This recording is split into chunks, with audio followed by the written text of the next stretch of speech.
Hello fairies, welcome to our channel.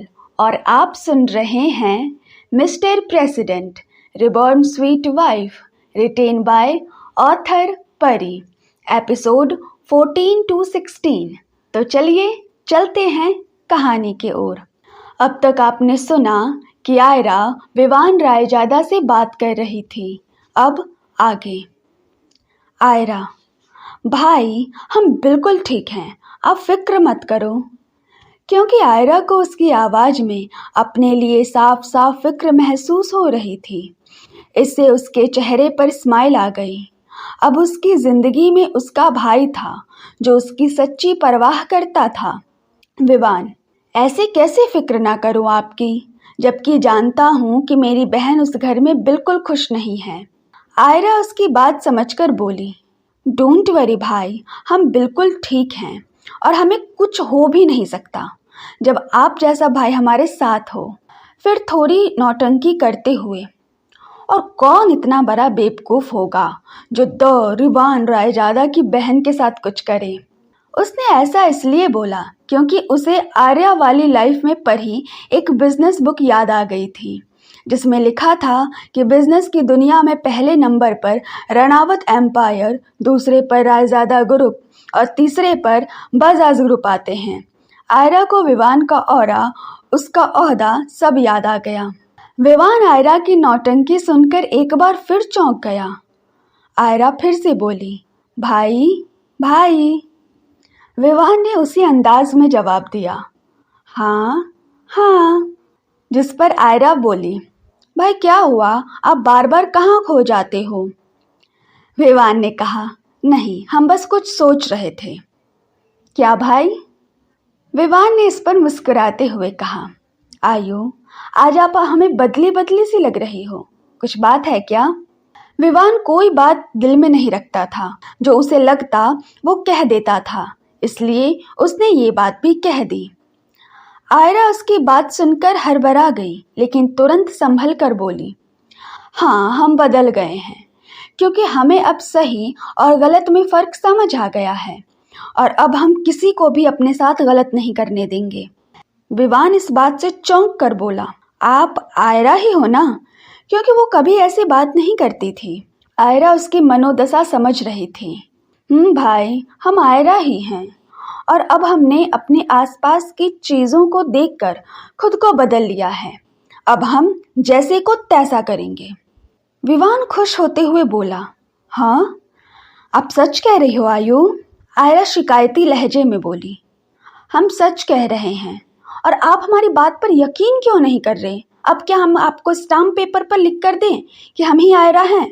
क्योंकि विवान उसकी बात पर यकीन ही नहीं कर पा रहा था।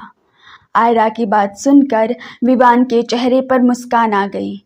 उससे बहन तो पहले भी मिली थी, लेकिन ये वाली आयरा अलग थी। एक बहन जो भाई से जिद करती थी, शिकायत करती थी, गुस्सा होती थी, अपनी बात मनवाती थी, जबकि पहले वाली आयरा बहुत कम बोलती थी, ज़्यादातर बस हाँ हूँ में जवाब देती थी। लेकिन ये बदली हुई आयरा उसे अच्छी लगी।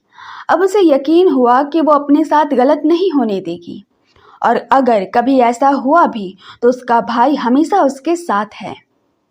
विवान ने कहा, अच्छा, अब कर लिया, आपकी बात पर यकीन कर लिया, अब खुश? आयरा खुशी से, बहुत खुश। अच्छा, आप बताओ, आप कैसे हो? विवान ने कहा, ठीक हूँ मैं, पर आप फ़ोन क्यों नहीं उठा रही थी? आयरा ने कहा, वो हमारा फ़ोन बंद हो गया था ना, इसलिए नहीं उठा पाई। कोई बात नहीं, बस अपना ध्यान रखना, उन मतलबी लोगों से सतर्क रहना। अगर वो आपके साथ कुछ भी गलत करें तो मुझे बता देना, आपका भाई हमेशा आपके साथ है। विवान ने कहा। आयरा मुस्कुरा उठी, हाँ, हम जानते हैं कि हमारे भाई हमेशा हमारे साथ हैं, और रही बात उन लोगों की, तो टेंशन मत लो, आपकी बहन उन्हें अकेले ही हैंडल कर लेगी। उसी वक्त विवान कुछ बोल ही रहा था कि उसके कैबिन का दरवाजा नॉक हुआ। विवान, बच्चा 2 मिनट होल्ड करना। आयरा, ओके। विवान, कम इन। अंदर उसका असिस्टेंट आया और बोला, सर, मिस्टर कबीर सिंह राणावत और मिस मलिश्का बजाज के साथ हमारी मीटिंग है, हमें निकलना चाहिए। ये सुनते ही विवान ने असिस्टेंट को गुस्से से घूरा क्योंकि फ़ोन अभी भी चालू था और आयरा सब सुन रही थी।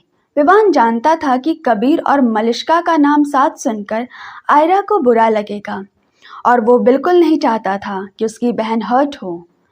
विवान गुस्से से गेट आउट। उसकी गुस्से भरी आवाज़ सुनकर असिस्टेंट वहाँ से निकल गया। वहीं आयरा जो सब सुन रही थी, कबीर और मलिष्का का नाम सुनकर उसके कान खड़े हो गए।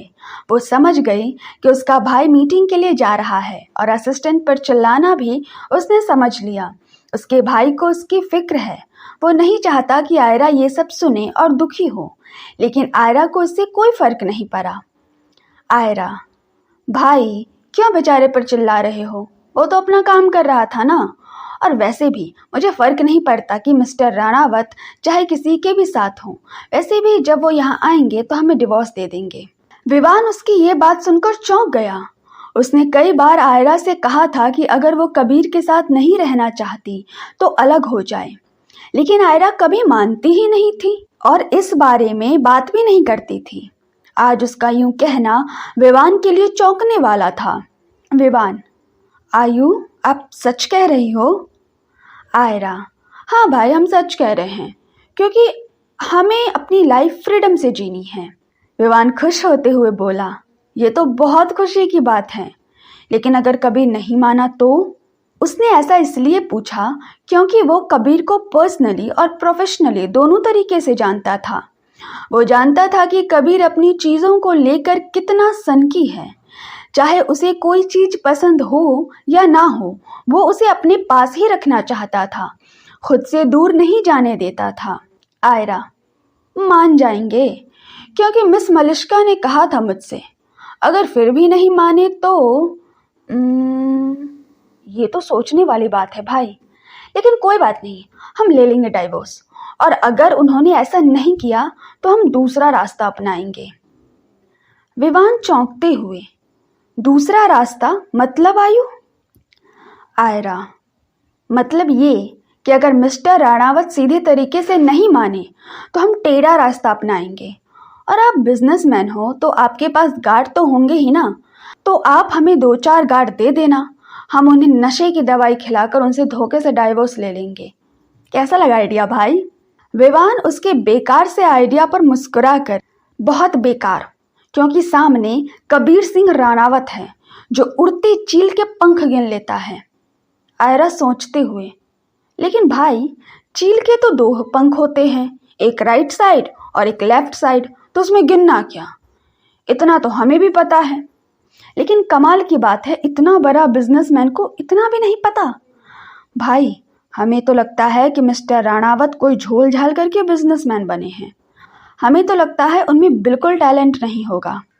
उसकी बात सुनकर विवान को हंसी आ गई, क्योंकि आज तक कबीर के बारे में ऐसा किसी ने नहीं बोला था जितना उसकी बहन बोल रही थी। आयरा, भाई आप हंस क्यों रहे हो? विवान, आयु, हमने कहावत कही है। आयरा, ओ, लेकिन सोचने वाली बात है, ऐसी कहावत बनाई किसने होगी? विवान, ये तो मैं नहीं जानता, लेकिन मैं खुश हूँ आप अपने लाइफ का डिसीजन कॉन्फिडेंट होकर ले रही हैं। अब हमेशा ऐसे ही रहना। आयरा, बिल्कुल, जो अब बदल जाए वो आयरा नहीं। अच्छा भाई, अब आप जाकर मीटिंग अटेंड करो, हमें भी कुछ काम है तो हम रखते हैं, बाय। विवान, बाय, अपना ध्यान रखना और कभी भी कोई भी हेल्प चाहिए हो तो कॉल कर देना, ओके? आयरा, ओके भाई। विवान, ठीक है। इसके बाद कॉल कट हो जाता है। विवान ने आयरा से बात करने के बाद बहुत अच्छा महसूस किया।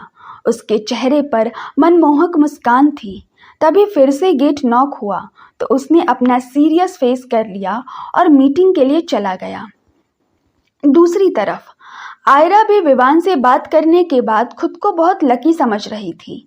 उसे लगा था कि ये न्यू लाइफ उसे अकेले ही फाइट करनी पड़ेगी, लेकिन उसके साथ अब उसका भाई विवान था। आयरा, थैंक यू गॉड जी हमें भाई देने के लिए, लेकिन ये मत समझना कि हम आपको परेशान नहीं करेंगे। वहीं आसमान में बादलों के बीच बैठे गॉड जी आयरा की बात सुनकर, ये कभी नहीं सुधर सकती। ये कहकर गॉर्जी ने उसे देखा जो फोन चला रही थी, जिसे देखकर गॉर्जी बोले, चलो इस कांडी को आइडिया दे देता हूँ। ये बोलकर उन्होंने अपनी उंगली से एक अदृश्य तरंग निकाली जो सीधा धरती पर बैठी आयरा के फोन से जा लगी। धरती पर आयरा ने ये बोलने के बाद फोन देखा।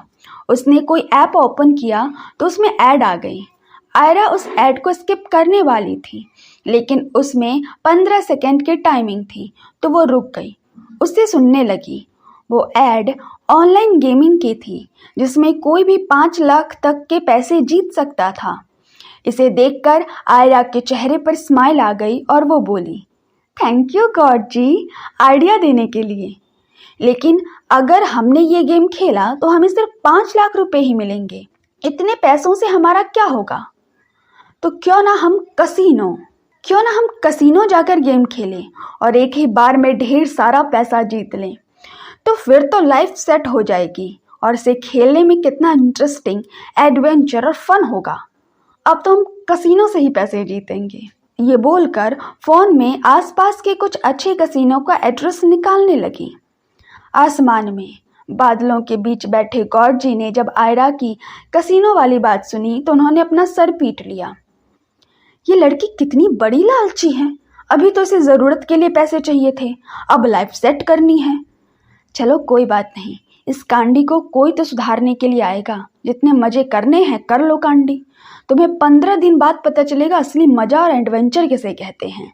ये बोलकर गॉर्जी आंखें मूंद कर निद्रा में चले गए।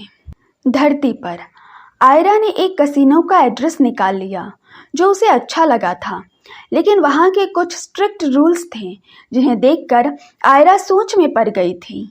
आयरा, क्या हमें इतना रिस्क लेना चाहिए और वहाँ जाना चाहिए?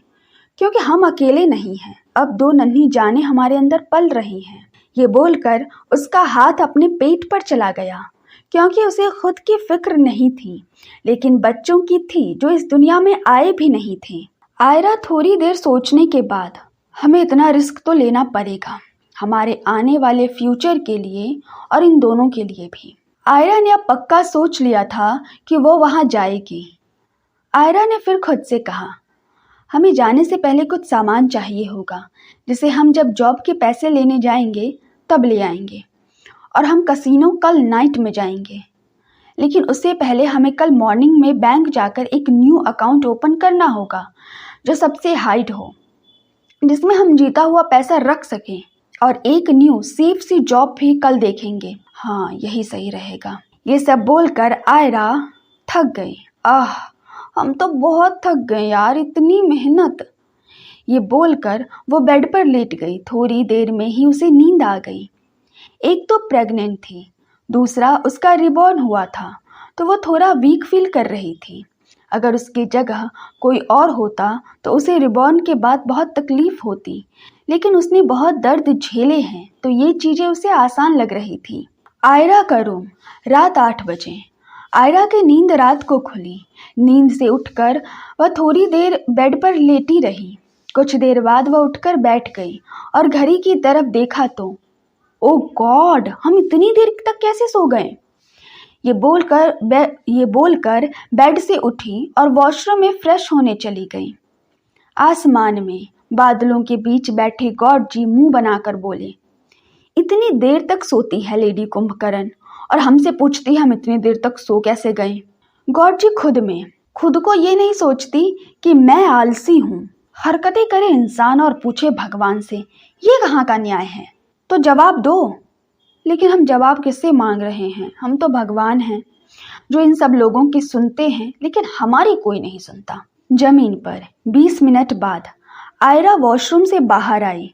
आईने के सामने जाकर अपने बाल वगैरह ठीक किए और रूम से बाहर यानी नीचे चली गई। वह नीचे आई, इधर उधर देखा, उसे कोई सर्वेंट नहीं दिखा तो वह किचन में चली गई। वहाँ ऐना और लिली थी जो किचन में काम कर रही थी। उन्हें देखकर आयरा खुश हो गई और बोली, ऐना, लिली। वह इतनी तेज चिल्लाई कि ऐना और लिली डर गई। दोनों एकदम से एक दूसरे से चिपक गई क्योंकि अभी तक उन्हें आयरा की सुबह वाली हरकत याद थी। आयरा ने दोनों को डरते देखा तो कुछ बोलने ही वाली थी, तभी उसे कुछ आवाजें आने लगी। वह रुक गई और ऐना लिली की तरफ देखा, जिनके मन की आवाज आयरा सुन पा रही थी। ऐना मन में, ये मैम को क्या हो गया है? ये ऐसे अजीब सा बर्ताव क्यों कर रही हैं? पहले तो कुछ बोलती ही नहीं थी, अब ऐसी अजीब हरकतें कर रही हैं। लिली मन में, हे ऊपर वाले, हमने बहुत सी कहानियां सुनी हैं जिनमें लड़की को भूत लग जाता है, तो क्या मैम को भूत लग गया? हमारी रक्षा करना इनसे, हमें कोई बचाओ इनसे। लिली, मुझे भी बचा लो पीपल बाबा, अगर मैं बच गई ना तो मैम का भूत भगाने आपके पास ही लाऊंगी। बचा लो रे, कोई तो बचा लो। लिली, हमें इनसे बचा लो भगवान, मैं 150 ग्राम लड्डू का भोग चढ़ाऊंगी। उन दोनों के मन की बात सुनकर आयरा अब तक 100 तरह के मुंह बना चुकी थी, क्योंकि ये दोनों उसे भूत कह रहे थे, उसे डर रहे थे और अजीब अजीब बातें कर रहे थे। आयरा मन में, ये दोनों कितनी खराब है, हमारे यानी मासूम सी क्यूट सी बच्ची की तुलना भूत से कर रहे हैं। लेकिन इसमें इन दोनों की क्या गलती? पहली वाली आयरा किसी से बात ही नहीं करती थी, लेकिन हम यानी आर्या तो एक सेकंड भी चुप नहीं रह सकते। इसलिए हमें इनकी गलतफहमी दूर करनी पड़ेगी, वरना इतने बड़े घर में हम बात किससे करेंगे? आयरा मन में ये सोचकर दोनों की तरफ देखा और मासूम सी आवाज में बोली, आप दोनों हमसे डरो मत, हम सच में भूत नहीं हैं, हम आयरा ही हैं। बस अब हमें सही गलत समझ आ गया है और हमें अकेले रहकर बिल्कुल अच्छा नहीं लगता, इसलिए हम आप सबसे बात करना चाह रहे हैं, लेकिन आप तो हमसे डर रहे हो, उसके लिए सॉरी। आयरा ने आधा सच और आधा झूठ मिलाकर उन्हें बोल दिया था। आयरा की बात सुनकर ऐना और लिली का डर कम हो गया। उन्हें आयरा के चेहरे पर मासूमियत और उसकी आंखों में सच्चाई नजर आ रही थी, जिससे वे दोनों नॉर्मल हो गई और एक साथ बोली, नहीं, आपको सॉरी बोलने की जरूरत नहीं है, बस हम यहाँ इतने टाइम से काम कर रहे हैं और कभी आपको ऐसे नहीं देखा तो हम डर गए थे। अगर आपको हमारा बर्ताव बुरा लगा तो सॉरी। उन दोनों के मुंह से ये सुनकर आयरा के चेहरे पर मुस्कान आ गई और वो खुशी से बोली, नहीं, आपको सॉरी मांगने की जरूरत नहीं, हम आपकी परिस्थिति समझ सकते हैं। जब अचानक से कोई बदल जाए तो ऐसा हो जाता है, इसलिए कोई बात नहीं। ऐना और लिली के चेहरे पर मुस्कान आ गई। आयरा ने कहा, आप दोनों यहाँ क्या कर रहे हो? ऐना, कुछ नहीं, बस किचन साफ कर रहे थे। लिली, लेकिन आप यहाँ क्या कर रही हो? आयरा ने मासूमियत से कहा, वो हमें भूख लग रही थी, कुछ खाने को है क्या? दोनों ने एक दूसरे को देखा। आयरा ने उन्हें देखकर कहा, क्या हुआ? ऐना, वो मैम अभी तो कुछ खाने को नहीं है। ये सुनकर आयरा उदास हो गई। उसे उदास देख ऐना और लिली को अच्छा नहीं लगा, इसलिए लिली, पर कोई बात नहीं, हम अभी जल्दी से कुछ हेल्दी सा बना देते हैं। ऐना, हाँ मैम, आप बताओ क्या खाना है?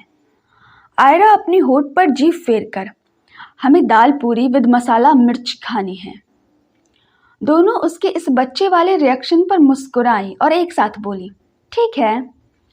आयरा, ठीक है, फिर हम आपकी हेल्प कर देते हैं, जल्दी बन जाएगा।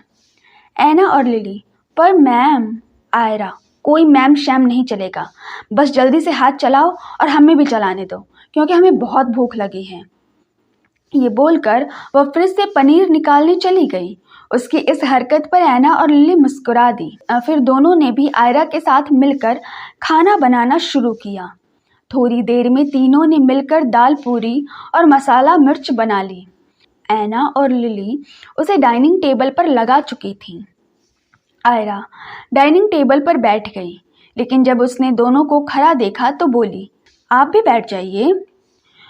दोनों ने मना किया, लेकिन आयरा की जिद के कारण उन्हें भी उसके साथ बैठकर खाना पड़ा, क्योंकि आयरा को अकेले खाने की आदत नहीं थी, क्योंकि आर्मी में आर्या के साथ बाकी टीम मेंबर्स भी खाने के लिए पास ही बैठते थे। आधा घंटा बाद आयरा ने आराम से चटकारे लेकर पूरा खाना फिनिश कर लिया। उसकी हरकत से ऐना और लिली फिर मुस्कुराए बिना नहीं रह सकी। खाना खाने के बाद आयरा ने बर्तन धोने में मदद करनी चाहिए, लेकिन ऐना और लिली ने मना कर दिया। आयरा की जिद के बावजूद भी वे नहीं मानी, तो थक कर आयरा ने हार मान ली, लेकिन जाते जाते मुंह बनाकर मासूमियत से बोली, आप दोनों बहुत गंदी हो, हमें हेल्प नहीं करने दे रही हो।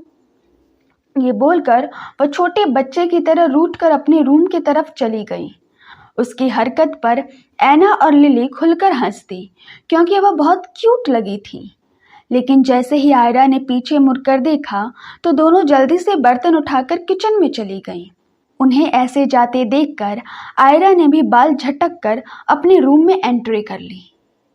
तो आप सुन रहे थे ये रहस्यमयी कहानी mister president reborn sweet wife, मेरी यानी श्रुति चौधरी की आवाज़ में। ऐसे ही कहानियों के लिए चैनल को सब्सक्राइब करें, लाइक करें, शेयर करें, कमेंट करें और ये पार्ट कैसा लगा ये ज़रूर से लिखें। तो चलिए आज के लिए इतना ही, मिलते हैं अगले भाग में, तब तक के लिए बाय, थैंक यू।